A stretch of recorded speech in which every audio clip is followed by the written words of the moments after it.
What's going on, everybody? Welcome back to JJD TV. I'm your host, Josh, and we are coming at you with a very unique episode. It's an episode I'm actually pretty passionate about, an episode I'm pretty excited to do, and it is kind of a overlook at the 2021 Tokyo Summer Olympics, specifically football.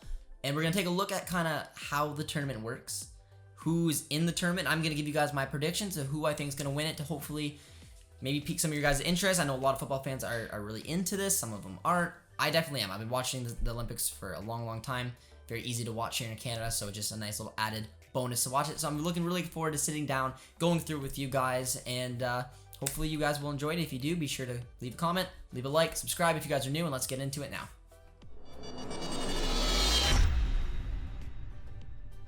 Taking a little background look at the tournament, seeing how the 16 teams have qualified, I'm going to basically show you where they came from, how they qualified the tournament, and then we'll get into the predictions. So to start off, the obvious one, the tournament's being hosted in Tokyo, which means that Japan are the hosts. So Japan is the first of 16 teams that obviously will be qualified. It then goes over to the 2019 UEFA European U21 Championship, which has France, Germany, Romania, and Spain qualified to join up with Japan. Then we take a look over at the 2019 OFC Men's Olympic Qualifying Tournament.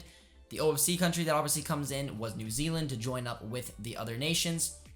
Looking at Africa, there's a 2019 Africa U23 Cup of Nations where Egypt, Ivory Coast, and South Africa qualified through that tournament to join.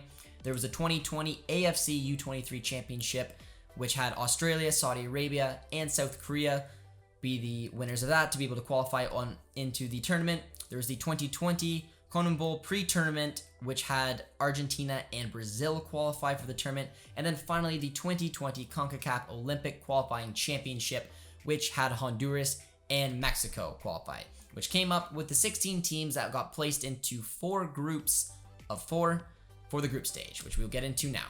Just before we get into predictions, I am going to give you guys a note because it's the number one question people ask me about this tournament when they take a look as why aren't the best players there? Why are these specific players there? Why are these specific players there? And it's because it's a very interestingly run tournament. It's a U23 tournament. The year this year is the 1997. So if you're born in 1997 or below, you're eligible for the tournament. That's fine. But the cool thing that I've always found interesting is that you get 3 overage players. So looking in the past at the last year's winner, which was Brazil, Neymar was one of the players that was an overage player. But looking at that German squad who they lost to Brazil in the final, there was the Bender twins. So it all depends on the nation. It all depends on who exactly wants to go, who wants to be sent. And Neymar was a big plan of that. So that makes it always a little fun note on the side is when you see the few overage players, there's obviously a reason for it. And seeing who wants to actually go is another big interesting thing because preseason starting, a lot of players may not be opt to do it, so it really speaks the volumes of who wants to come to this tournament and not. But I thought it was a fun little side note for you guys just before the predictions. Taking a look at the predictions, looking at Group A, I'm going to go from 4th to 1st. And again, these are just on my generic research on the teams. I mean, I may obviously be wrong, and if I am, feel free to comment if you feel like I've massively overlooked one of the nations, and I'm very sorry, but this is the way I kind of see it going down. In 4th place, I see South Africa. Again, when it comes to quality, taking a look at this squad, I just didn't see enough in it to be able to compete with the other 3 teams. I see them going in 4th, and that's pretty straightforward from there. I see Japan, the host of the tournament, maybe having an upset, but this is a very strong group, so I couldn't really put them past the other 2, and I have them in 3rd place, with Mexico in 2nd. Mexico's got a good squad. They take this tournament seriously every single time it happens. They've won it two Olympics ago, just before Brazil took the throne.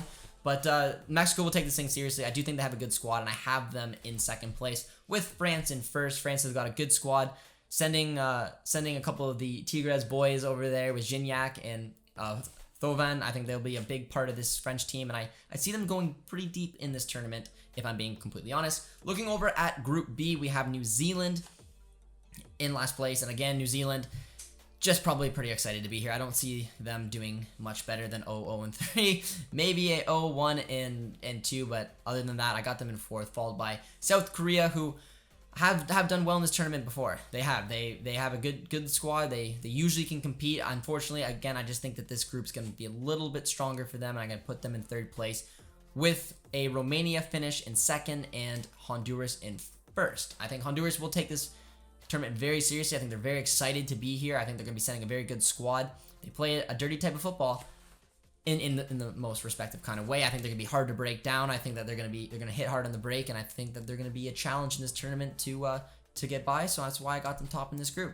Looking at Group C, in fourth, I have the Egyptians. I don't see enough in this Egyptian squad going through that to see that they have any type of threat on the top 3 squads. So that's why I pretty straightforwardly put them in 4th place, followed by Australia just above them. Got a couple decent players on that squad that I'm relatively familiar with, including one of the overage players, which I just think through that type of experience, I'm going to put them up there in 3rd place, which doesn't get you anything, but they got you above Egypt. The top 2 are the 2 squads I think would be very, very challenging to face. It's Argentina, who I got in 2nd, and Spain, who I put in 1st. This could easily be switched, in my opinion. I think there's a lot of young talent in the Argentina squad. Barco is one who I watched a lot over at Atlanta United. I think he could potentially have a massive tournament. But I think Unai Simon and the boys up in Spain will be able to get it done, at least on the night. And if they need to, I see his team playing for a draw and winning. Could be Spain over Argentina. So that's why I got Spain top in the group. Looking at Group D, which is going to be a very interesting group in my opinion, I put Saudi Arabia in 4th. Again, a team I think is very excited to be here. I don't see them having any much of a threat on any of the teams above them. I got Ivory Coast. Again, I think there's a big gap between these 2 teams and the 2 teams that would be moving on, but I do have Ivory Coast sitting in 3rd place. Looking at the top 2, it's the last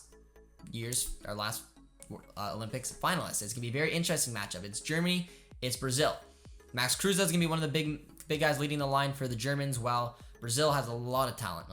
Brazil always does very well at this tournament. They see a lot of their young talents where they get to mix in some of their overagers. Dani Alves will be captaining this team, 38 years strong. Pretty sure he's 38 years strong. He's 38 or 39. But he is going to be leading the line, and he's probably playing as a right back, would be my guess. But it's a talented team. Maybe I'll get Filippo to come on here and explain a little bit more about his Brazilians. But I see good things for them. We move on to the knockouts. Move on to the quarterfinal, which has, honestly, some pretty juicy matchups. The first one is Germany and Spain. I'm back in the Germans. I think a little bit more quality. These guys, some of these players just came off winning the U21 Euros. I see Max Kruse having a big role. I mean, he is 33, but he's a very creative player, can link up very well with these German squads, and I can see them putting a little bit more damage over Spain this time to jump on over to the semifinals.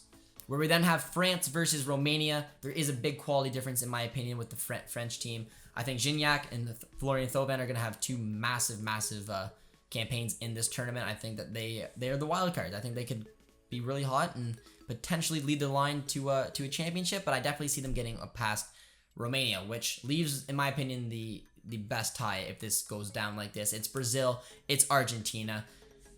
I do think there's a lot of talent in this Argentinian side, but looking at the Brazilians from head to toe, I can't get past them. They're just too good. They have Diego Carlos, who will be a center back partnered with probably Gabriel. We have Dani Alves at right back. You have Pedro up front. You even have a young Paulinho in there. It's going to be a dangerous squad. This team should be very good, and I have a feeling that they will probably take on Argentina with decent ease to move on to the semifinals. They'll then have a date with the winner of Honduras versus Mexico. So we had the CONMEBOL followed by the CONCACAF, a couple decent little quarterfinal battles there, but I see the Mexican squad getting past Honduras. I think it'll be close. These 2 teams are familiar with each other, but I see Mexico edging it just slightly to move on to the semifinals. Taking a look at the semifinals, the first European clash, we got France, we got Germany. I'm back in France. I think with Eduardo Camavinga, with again the Mexican duo of Gignac and Thauvin, I think they're gonna be too good. I think the German squad does have a lot of good young players that obviously, like I said, just won the U23 Euros. But when it comes down to looking at these 2 teams face on, there's a lot to like about this French squad. There really is. I think Camavinga could have a massive tournament, dominate the midfield. They have William Saliba, who again has got experience at the back, running the lines there. They have Maxence Caqueret, who I'm very familiar with from Lyon, very good player. There's a lot to like about this team. I'm pipping them just to get ahead of Germany to go to the finals, to have a date with either Mexico or Brazil, and it's Brazil. But I think that leaves a very good matchup in the final. Brazil versus France, there's a lot of star-studded rosters on this team. Take a look at France, like I said, there's some of their star players. Camavinga and Maxence Caqueret are 2 phenomenal players to try to boss that midfield. The overage players of Gignac and Florian Thauvin will probably have most of the action going forward up front, and it's going to be a good battle. I think it's some good defenders, William Saliba is one that stands out to me, who will hopefully have a good experience and try to get some confidence going back into the season. Over on the Brazilian side, they got a pretty solid back line as well. Dani Alves will probably be playing right back. They have Gabriel partnered with the second overager, which is Diego Carlos of Sevilla. They got our boy Renier, who will be in the mix as well. I don't think he'll get a ton of minutes, but he's another good one with Pedro, who will probably be being the number 9. They got Paulinho, Cunha as well. It's a good team, but I am going to back Brazil to win it. I'm seeing Brazil winning back-to-back Olympic golds, with France finishing in second place. With the bronze medal game, I know it's not as important, but you got to mention it because it is the Olympics. There is a bronze. It's Mexico versus Germany. I'm going for Germany.